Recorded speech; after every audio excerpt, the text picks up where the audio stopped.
Flying around the world is a gigantic, nuclear-powered airship. But it's not a weapon of war, but a tool of peace, teaching the world about the power of the atom.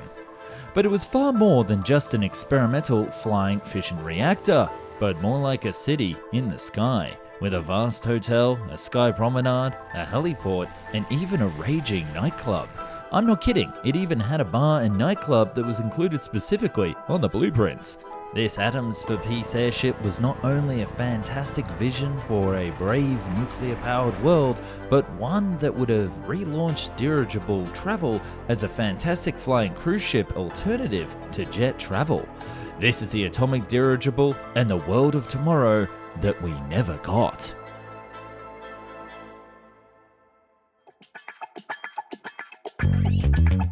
So how the heck did the US government even reach the point that they wanted to have a flying nuclear-powered blimp?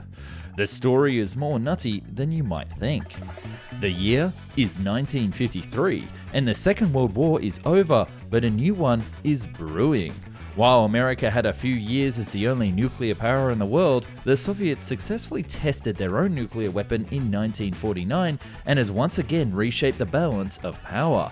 America would not only need to reaffirm itself as the leader, but also seize the budding atomic market. Thus, the Eisenhower government came up with a new policy: reach out to satellite nations, particularly those falling under the influence of the Soviets, and introduce them to the American way through peaceful use of nuclear energy. This was called the Atoms for Peace program, and they intended to share non-military nuclear technology, training, and materials with friendly nations. But how? After all, a nuclear power plant isn't something that you can just pick up and move. But fortunately, as luck would have it, the Navy had already figured it out, with a nuclear-powered submarine. To beat the Soviets as quickly as possible, the US government intended to take the nuclear reactor from the new submarines and stick it in a civil ship. But that technology at this point was increasingly becoming obsolete, so then the thought was they would need a new vessel. And if you're going to spend billions today on a ship, why make it an ocean-going vessel at all? Enter the atomic airship. Eisenhower's Atoms for Peace speech launched a media campaign aimed at balancing fears of nuclear armament with promises of the peaceful use of uranium. It's a great reminder of the powerful role media coverage plays in foreign policy. Today, we see that playing out in the war in Ukraine, with each side attempting to gain control over the message, making it difficult to navigate what's actually going on. I found a really useful tool for dealing with this, which I can't recommend enough. Ground News is a website and app that I use to gain clear understanding of how stories are being covered around the world, the political biases at play, and the reliability of the information. For example, in this recent story about Ukraine shooting down a Russian missile using the US Patriot system, you can see that it is mostly being covered by the center and right-leaning sources, making it a blind spot for the left.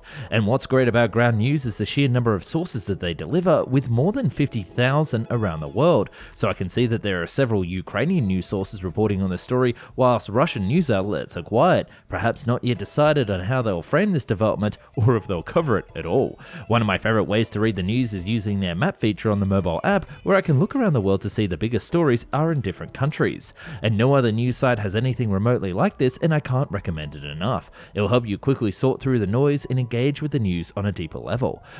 Ground News' mission is to bring transparency to the media we consume so we can think critically and freely. Check it out at ground.news/found for free, and if you support the mission as much as I do, subscribe for unlimited access through my link for as little as $5 a month. Thank you to Ground News for sponsoring this video. As the debate raged on in Congress as to what the Atoms for Peace ship would look like, Mechanics Illustrated and Goodyear Aircraft floated, pun intended, a unique idea. Why should it be an ocean-going vessel at all? Their proposal was a vast floating city, dubbed an Angel of Peace, and the logic made a ton of sense. For one, a ship would only be able to move over water. An airship would be able to reach the ocean of the world, the atmosphere, and seas, mountains, and deserts would present no obstacle, as well as being able to reach landlocked countries. As it was a peaceful mission, there should be as little barriers as possible, or so the thought was. In addition, this design would be impressive as hell. It would showcase the very best of American technology at the time and totally fill up the sky.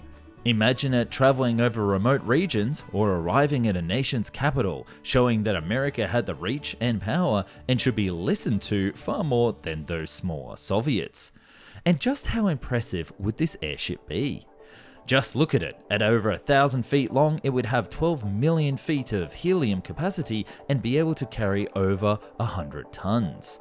The hull of the dirigible would be made up of modern materials for the time, such as titanium and lightweight fiberglass. The idea was to go as light as possible so more weight could be given over to the other parts of the airship. This new improved weight to strength ratio would allow for the addition of extensions. Essentially, instead of going for one gondola running the length of the blimp, there would be extendable kneels like a catamaran holding more cargo and passengers. As this was a modern blimp, there wouldn't be any docks for biplanes, but instead have a helicopter hangar. This hangar would be located on top of the blimp with a sliding door to allow for all weather operations. The pad itself would be an elevator and rise up to release the aircraft to the elements and lower down to discharge passengers in the now weatherproof closed hangar. The helicopters could then provide a ferry service to the surface below, carrying fresh food, passengers, and cargo, useful when the blimp couldn't land. Speaking of landing, this blimp was also designed for dirt and water surface landings. Remember those retractable kneels that we mentioned before? They could also be fitted with inflatable rubber bases that would inflate and be little pontoons for the airship to rest on. To ensure that the blimp wouldn't fly away when it was on the surface of the sea, a hose would pump up seawater as ballast to hold it down. And when departing, they would just discharge the water back into the ocean like a reverse submarine. One flaw of airships in the past was the speed in which they flew, but thanks to the power of the atom, this could be relatively increased. The middle of the blimp, there would be a twin atomic steam plant that would generate electricity and then transfer the electricity via light cables to a 4-bladed reversible propeller at the rear. There would be no fuel requirements, sans uranium, and thus the whole contraption would be light. With 2 turbines, the blimp would always have access to power. There would also be ducted fans throughout that would rotate on gimbals to assist with vertical movement and move sideways to counter any windy conditions. But I know what you're going to ask at home, what would it have been like to fly on board? As the mission of the Atoms of Peace dirigible was to show off atomic technology, guests were encouraged to come on board, and boy was this to be quite the la-di-da experience. First, passengers would either arrive by helicopter as mentioned, or they would board via the exhibition hall. This hall actually had the ability to lower down on cables and even could be detached, and then retract back up when everybody was on board. The hall would also feature a museum on all things American and atomic, and act as the traveling World's Fair at the time. Guests would then move to their passenger cabins located around the middle of the blimp on its horizontal axes, with balconies and sunrooms. There were several public rooms along the base of the ship with lounges and cafes to see the world drift by below. As there was complete access on board, there would be a viewing gallery around the atomic reactor to let visitors see just how powerful America's technology was. And I guess, judging by the lack of protections, get a healthy radioactive tan as well. There was even mention of a fishbowl type reactor that would use a transparent glass and water shield to allow people to see the reactor at work. Lastly, on top, there was a promenade deck to see the stars above and a nightclub and bar in the rear. Did you think it was just American science that this thing was showcasing? Not at all. This blimp would have had shows just like Las Vegas as it drifted over the world. To get around the ship, there would be an elevator to the front and rear of the aircraft running through the main fuselage. The bridge and powerful radar dome would be located at the front, and there would be an after bridge in the neo of the aircraft. Amazingly impressive and perfect for the mission of peace. So why was it never built? Goodyear would present this idea to the Atoms of Peace Council, stressing that this was the best way forward. They linked it to a recent proposal by Max Pruss, the former captain of the Hindenburg, who had said to the West German government that dirigible would be the first to use atomic engines, and because it is the only aircraft capable of carrying the weight. However, everything changed when the United States actually started to put the plan into effect. They reached out to third world countries, those not aligned with the US or USSR, and tried to establish some bilateral agreements to develop nuclear power, asking them to contribute financially to the program with resources as well as money that would fund this ship. US officials hoped that the propagandistic potential for the Atoms of Peace program would strike a critical blow in the Cold War, but nations in Asia and South America responded to offers of American aid in an unexpected way. Particularly, they intended to stake out their own claims to the new technology of atomic power, challenging US dominance in the process and ultimately redirecting the Atoms for Peace program.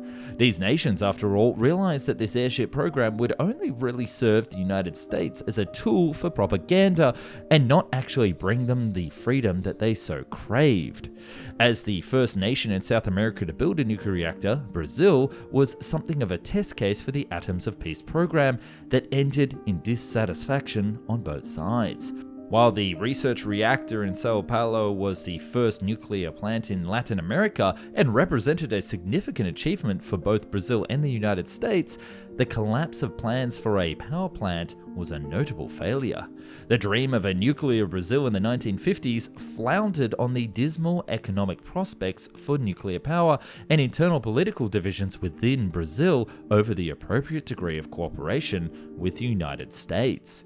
Their experiences in Asia and Brazil led US officials to question the efficiency of nuclear power technology as a tool of foreign policy and development. In layman's terms, these nations didn't want to rely on America for the atomic future, and this lack of political gain for the US government made them question the whole thing. Over the next 3 years, American ambition slowly waned, and there was a lack of support from both the State Department and the Atomic Energy Commission, and Asian nations continued to resist American pressure to commit money and resources to join in on the project, especially with the results of the Korean War and Vietnam War making America seeming like a bully in the region. The program was officially terminated in February 1959, and the incredible flying atomic city was never built. Let me know down in the comments what you think and if this dirigible should have been built, and if I've mispronounced any words in today's video. Thanks for watching.